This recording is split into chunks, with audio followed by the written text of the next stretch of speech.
Today on People Now, Katy Perry, Orlando Bloom, and Heidi Klum hit the red carpet at the Amfar Gala. Karlie Kloss is married. We have a sneak peek inside her intimate ceremony.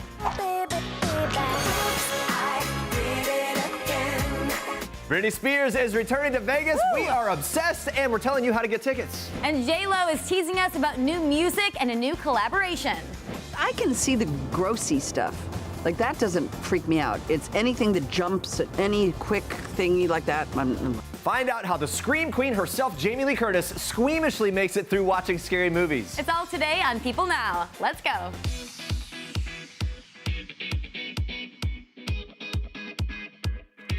Happy Friday, everybody. Welcome to People Now. We know you are probably super pumped that it's almost the weekend, but we may just have one other reason to celebrate today. Yes, we do, because Britney Spears just announced she's returning to Sin City for another residency. Another tour for Britney Spears. Exciting. So in honor of the big news, we want to know, what is your favorite Britney classic? Is it Hit Me Baby One More Time? Is it Oops, I Did It Again? Sorry, it's Friday, we can sing. Is it Toxic, or is it, what about I'm a Slave for You? Oh, we did all of them. Every one of them. All right, vote in our People poll, or just tweet us your favorite Britney songs with the hashtag PeopleNow. We are obsessed with Britney. We're going to talk about that a lot more, so stay around for that. We're going to check in on your results in a little bit as well. But for now, here's what you need to know and what's trending for today. Meghan Markle has her toes in the sand, literally. Mom-to-be and Prince Harry kicked off the 4th day of their royal tour with a visit to Australia's world-famous Bondi Beach. The couple went barefoot for the sandy visit, tossing away their shoes and dressing up their outfits with flower lace, as you do. The pair later took part in a mental health session led by the founders of One Wave, a local surfing community raising awareness for mental health. Prince Harry spoke about his own experiences. One participant telling The Guardian, Harry said, "It took me not 6 months, but 18 months to find the right person to speak to." Another member adding, he shared what he's learned along the way, how powerful it is to have a community and just being there to look out for each other. The participant continued saying Harry even touched on his own personal struggles, explaining that he showed us that actually opening up and talking about your emotions is a sign of strength, not a sign of weakness. And the sooner you can do that, it actually helps you. That was the thing that helped him so much. That's all an account from someone that was a part of the whole experience there. Meanwhile, Meghan Markle opened up about her pregnancy, telling a local that pregnancy felt a lot like jet lag. The woman who's also expecting, one woman told Sky News, Meghan said that she was up at 4:30 a.m. this morning doing yoga in her room as she couldn't sleep. Meghan, of course, is a longtime yoga fan. Her mom, Doria Ragland, is an instructor in LA. Speaking of the future royal baby, the couple was showered with gifts, including an oversized teddy bear for their little one, plus one unique offering, a bundle of carrots. Not exactly sure what that's all about, but you gotta eat the veggies. Good for the eyes.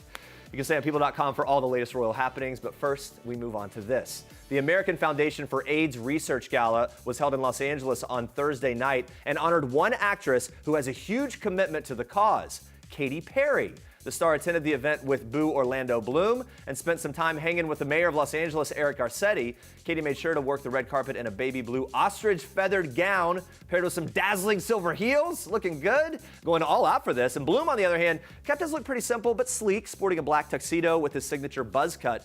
Katy and Orlando weren't the only A-listers who wowed at the gala. Heidi Klum stepped out for the event, rocked an exotic red gown paired with subtle waves and turquoise earrings to top the whole thing off. The star also teased some exciting news about upcoming Amazon series she's involved in. It's her first TV move since Project Runway. Take a look. Well, you have to wait to find out what it's called. It's going to be a big surprise. We're going global, basically. You know, Project Runway, we're only in America, but we really want to go into many different countries. I'm really excited about that. Absolutely. I'm glad she's making that move. Yeah. Yeah, well, from one model to the next, model Ashley Graham is saying Kendall Jenner is lucky that she gets to be choosy when it comes to her career on the catwalk. Graham was asked by a caller on Watch What Happens Live on Thursday about how she felt about the controversial comments that Jenner made about modeling back in August. Here's what she said. Well, lucky for her. Right. Because I've never been that so lucky. I mean, this ass have just had to fight through and break down barriers every day. So. Yes. So to refresh, Jenner said she was able to do fewer number of runway appearances in comparison to her colleagues in the industry, telling Love magazine back in August, quote, "Since the beginning, we've been super selective about what shows I would do. I was never one of those girls who would do like 30 shows a season. Well, her comments were quickly slammed by other models in the industry, not surprising, but Jenner's rep told people the quote was taken out of context and that she admires her colleagues' hard work and dedication. And honestly, I love how Ashley Graham handled it, kind of laughed it off. It's also Kendall Jenner. She probably can be choosy. No, she can be, and I think Kendall regrets those comments. Oh, yeah. She had some follow-ups on that, saying like, hey, I love and appreciate all the models that I work with. But I think she's rightly being criticized for that. Because most people don't have that opportunity. They don't, but what you're gonna do. There you go. All right, moving on to this. This is very exciting. Karlie Kloss is married. Just 3 months after announcing their engagement, Karlie Kloss and Joshua Kushner have officially tied the knot in a small Jewish ceremony in upstate New York with under 80 people in attendance. They will also host a larger celebration for friends and loved ones in the spring. The supermodel wore a custom Dior gown for the ceremony. A friend who attended the ceremony tells people the wedding was intimate and moving. The couple was beaming with happiness. Karlie revealed the nuptials with a simple social media post, a picture of the special day with the caption 10/18/2018 and a heart. The couple announced their engagement in July after Kushner popped the question during a romantic weekend in upstate New York. And the rock was no joke here. A high-carat cushion-cut diamond in a platinum solitaire setting with a diamond pave band. It's beautiful. Karlie and Joshua have been together since 2012, but have kept a relatively low profile, attending very few public events together and rarely sharing snaps on each other's social media. But that didn't stop Kloss from sharing the happy news of the engagement to her 7.7 million Instagram followers, writing, "I love you more than I have words to express. Josh, you're my best friend and my soulmate. I can't wait for forever together. Yes, a million times over." Well, congrats to Karlie and Joshua. Interesting for them, and obviously they have to be careful how they put it out. Everything will quickly go to politics because of Jennifer Lopez. I think a lot of people are surprised that they even got married or were engaged. We knew about it, but I think it's been so low-key. So they've done a good job of keeping it under wraps. Yeah, there you go. Keeping it very non-political. Yes, they are, right. And I have a feeling, we'll see how it goes as they post together more and more often, if it goes in that direction on their Yeah, we know how people are going to get. All right, moving on from an engagement to a whole lot more couple news in this week's Star Trek's Roundup. Bang, bang, there goes your heart, Channing Tatum. The actor and British singer Jessie J are officially an item. Sources say that Jessie J and Channing are having fun, they're getting to know each other, it's early stages of this relationship. And we know Channing must have a type. Anyone else seeing double? People are definitely noticing that Jessie J and Jenna sort of look alike. You can say that again. And while Channing and Jessie are red hot, Kane Brown is gazing at White. So Kane Brown, the country singer, married Caitlyn J in this beautiful ceremony. It was on a farm, it was in front of 200 people. It was really celebratory, and they talked about how they were marrying each other's best friends. The best friends sealed the deal with a kiss and some permanent ink. Kane debuted the fresh tat on his Instagram story. And while lots of celebs are embracing the trend, Hailey Baldwin is resisting the urge for now. The model tells Harper's Bazaar she's not looking for any Bieber-related ink just yet, but that she is still in love with her man. Hailey talked about how her soon-to-be husband is an incredible person. She talked about how he's crushing it. And you know who else is crushing it? Birthday girl Cardi B. Thank you everybody for wishing me a happy birthday. I'm happy. I'm 26 years old. I have everything that I ever wanted. Including some major bling bling. Offset celebrated his wife's 26th with a little 24-karat magic, gifting Cardi personalized jewels and a brand new Lamborghini. Rev up those engines, everyone. We're turning Cardi B's birthday into a lifestyle. Oh, it may definitely a little bit be inspired by my real life. It's totally fine, it's cool. Laura Marano had a hard time playing it cool after we asked about her rumored new boyfriend. I mean, I don't know. The singer's new song, Me, is all about falling in love. And we have a pretty good idea why. Who's thinking Laura's totally got a new man? Me. I love when Laura Morano stops by. She's great. Very quiet. Very boyfriend. She doesn't elaborate too much. She's a little coy about the whole thing. Yeah, whatever, we'll see. But you know, Laura Morano, she has history with the show. She did our People Now concert, summer concert series a couple years ago. And so we've kind of watched her grow and grow, and her audience is growing. Love her. Congrats to her on all her success. I know, you get it, girl. We'll keep it moving here with all the big headlines that you may have missed this week. Watch. Meghan Markle graces this week's cover of People. She and Prince Harry announced they're going to have a baby this spring. Meghan's already 3 months along. More royal baby news. Kate Middleton's sister, Pippa, just gave birth to a healthy baby boy, weighing nearly 9 pounds. He was born 6 months after his cousin, Prince Louis. People is learning more about what broke up Ariana Grande and Pete Davidson's 4-month engagement. Ariana's been in a really dark place lately since her ex, Mac Miller, died of a suspected drug overdose, and this contributed to the breakup between Ariana and Pete. But sources close to the couple say that you never know with these two, and they could actually get back together. Justin Bieber is in the midst of a whirlwind marriage to Hailey Baldwin, but People has learned he's truly concerned about his ex, Selena Gomez. He thinks of her as a very close friend, so when she was hospitalized for ongoing emotional struggles, he really took it seriously, and he felt that. He's always said that he wants Selena to be happy, he wants what's best for her, and he's really thinking about her in this time. Speaking of high-profile relationships, Will Smith is opening up about the worst period in his 20-year marriage to Jada Pinkett Smith on her Facebook Watch show, Red Table Talk. There was a period where mommy woke up and cried 45 days straight. I started keeping a diary. Damn. I think that's the worst I've ever felt in our marriage. Wow. I was failing miserably.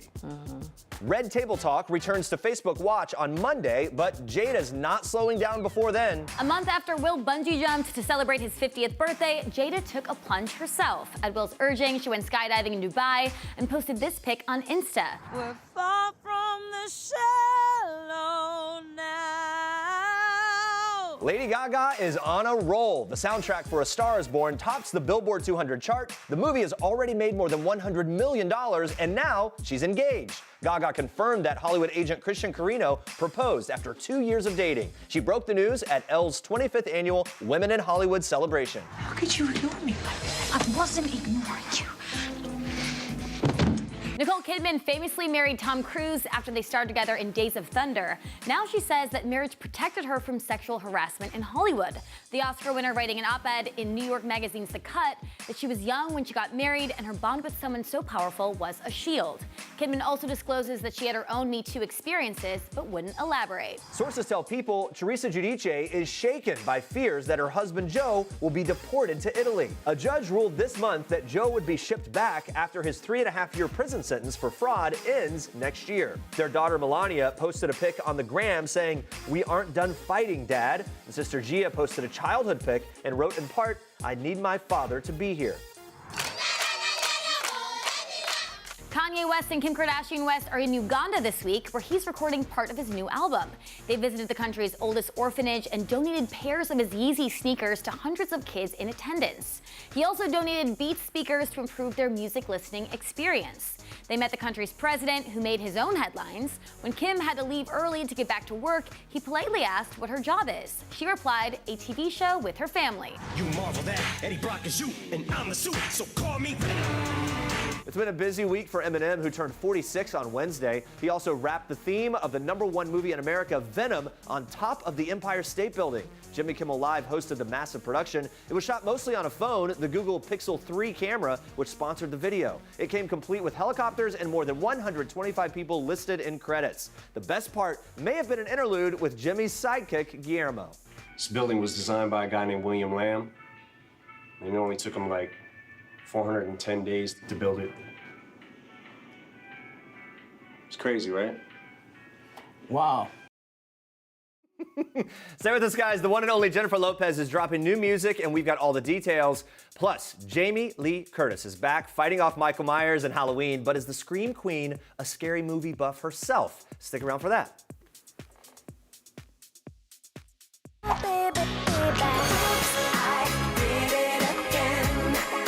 Heck yeah, she did. Britney Spears made a special announcement that she'll be returning to Sin City for another Las Vegas residency. The pop star broke news during a live stream on the Ellen Show's YouTube channel, where she signed autographs, posed with fans, bopped along to some of her top hits. We loved it. The new residency, appropriately dubbed Britney Domination, hits Vegas next year at the Park MGM.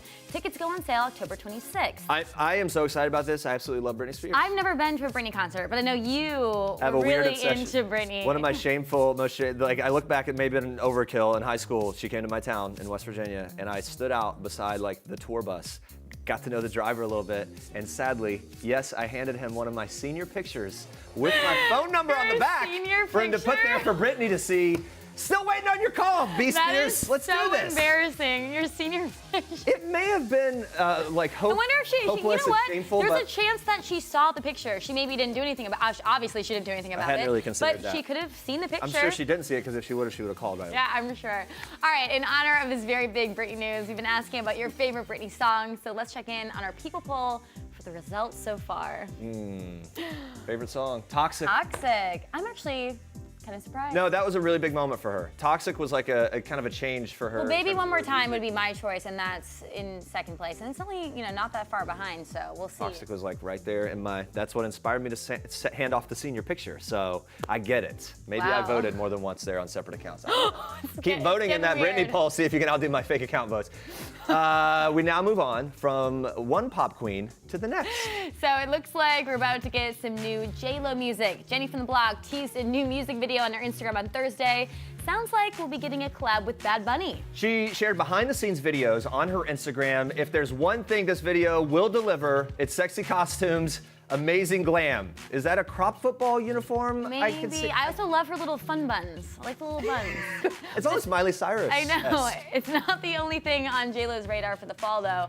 The triple threat is also getting back onto the big screen with her new movie, Second Act, which co-stars Milo Ventimiglia, Leah Remini, and Vanessa Hudgens. It comes out December 14th, and that's a really interesting cast. Also, really exciting. and we all know she just wrapped up the Vegas residency. Speaking of those, of course, she's one of the judges on World of Dance on NBC. She is not slowing down, but we can't wait to hear her new music. I know, very exciting. All right, we're moving on now to the movies, the TV shows that you need to be checking out this weekend. Watch.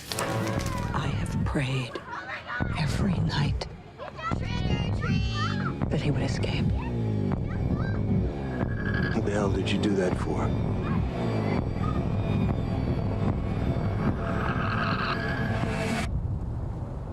So I can kill him. Oh man, horror fans, rejoice. Halloween is back. It's been 40 years since OG star Jamie Lee Curtis was in the hit thriller, but now her character, Laurie Strode, is hell-bent on revenge from masked killer Mike Myers. Now, scary movie buffs will love this new Halloween, but is Curtis a scary movie fan? I don't watch scary movies. There is nothing I like about it. I sit with my pillows over my face, fingers in my ear, singing Au Clair de la Luna in my head so that I don't hear the horrible things that are going on. I mean, I can't see a kid's movie because they scare me. I can live with that. I was able to see Silence of the Lambs by myself in a movie theater in Florida when I was making a movie in Florida when it came out, because the makeup guy on the movie had done the movie, and he wrote me a sheet, and it literally said, when Jody goes to the storage unit, close eyes and ears and wait for the second scream. And I was like this. Oh, she's going into the storage unit. They're like, okay. Okay, when she does this, because I can see the grossy stuff. Like, that doesn't freak me out. It's anything that jumps, any quick thingy like that. Quite by accident, I find myself in a rather criminal position. What criminal activity could possibly involve it, except a crime of fashion, of course? I'm embellishing literary letters by prominent writers. Melissa McCarthy takes on a daring new role in the movie Can You Ever Forgive Me? The film's based off a true story about a struggling writer, Lee Israel, who figures out she can make money by forging letters of famous authors. Now, in real life, Israel reportedly wasn't the easiest person to get along with, but that's what drew McCarthy to the role. And there's something about a really prickly, kind of grumbly person that does have a soft, chewy center that really always fascinates me, and I kind of just always want to pick away at it and be like, I know that there's something nice in there, even if like the bear bites back. I just find there's something about that person that I'm always kind of drawn to. As long as you know that the heart is in there somewhere, then I find it really fascinating. I trust you guys, kind of. Houston, we have a problem. What's the return policy? This is worse than when Tom Ford left Gucci. But in the end, it's totally worth it. This is amazing! Who needs a home makeover? Original Queer Eye stars Carson Kressley and Tom Felicia reunite for Bravo's Get a Room with Carson and Tom. Now, the two are taking on decorating projects, and we had them take on the age-old question, is shiplap a cool design trend. Shiplap. Oh, I mean, Lord have shiplap. mercy. I will tell you this. I think we like shiplap. Doesn't everybody? Carson like big decks too. Yeah, I love a big deck. I didn't even know what shiplap was until we did our research. Oh yeah, no, the big I didn't know. Ship but Joanna now, Gaines, if it's their they're thing. excited about it, then I'm excited about it. Can we go back to those people picks? Halloween, Jamie Lee Curtis. I'm so pumped that she's back. It's really cool that she's going back to that to Halloween. After 40 years. Yeah, it's sort of established her in that whole genre and really launched parts of her career. It's also interesting that she doesn't like scary movies. Her stories were amazing. Also, you don't like scary movies. No, I can't. The Ring, since the movie The Ring, I can't do it. Guess what? Halloween's coming up, so well, gotta face your fears, Jeremy. It's me avoiding every TV channel, and I can't watch everything streaming. I'm excited. Scary. I love scary movies, so I can't wait to watch Halloween. I can't wait for all of it. By the way, I did an Escape the Room last night. Yeah. Just as scary as scary movies. You escaped. Did escape, but it's also it tapped right into that same fear. I just got to get out of here. I'm almost gonna. Yeah, those are not easy. So good job. Yeah, well, it takes some smarts, but it was also scary. So that can undermine all the smarts. We're taking one last look at our people poll. We've been asking what your favorite Britney Spears classics are in honor of her big announcement that she'll be returning to Sin City. Toxic still taking the lead, but you said you love One More Time. Yep, hit me, baby, one more time. Yep. Okay, so Britney, back in the day, it was she had the schoolgirl outfit, and then she moved on to the full red pleather suit. I love that she's still killing it, though. That's my favorite thing. Yeah, I still go with the pleather suit. All right, coming up next week, guys, the star of Disney's and Nutcracker, the Nutcracker and the Four Realms, Mackenzie Foy. She is stopping by, spilling all the upcoming movie details, and acted alongside Keira Knightley and Helen Mirren. Plus, Terry, Robert, and Mindy Irwin are here telling us all about their new series, Crikey, It's the Irwins, and what kind of animals we can expect to see on the show. You don't want to miss it. They're going to say the title a lot, And too. thanks for watching. And I would leave you with one last thing from actor Ike Barinholtz. Have a great weekend. Bye, guys. Hi, I'm Mike Barinholtz, and this is One Last Thing. The last show I binge watched was Succession. Who's in charge right now? I am. It's my company. Which was great, and season 5 of Paw Patrol with my kids, which was How beautiful. fine. The last time I was starstruck, wow. I did a movie with Tiffany Haddish, and every time I look at her, I'm a little bit starstruck, I'm not gonna lie. My last blooper was on set. I had a long conversation with someone on the set that I thought was with the studio, and we had this very long talk, and I realized they were just a neighbor that lived by that was just getting some free food, and I felt very embarrassed.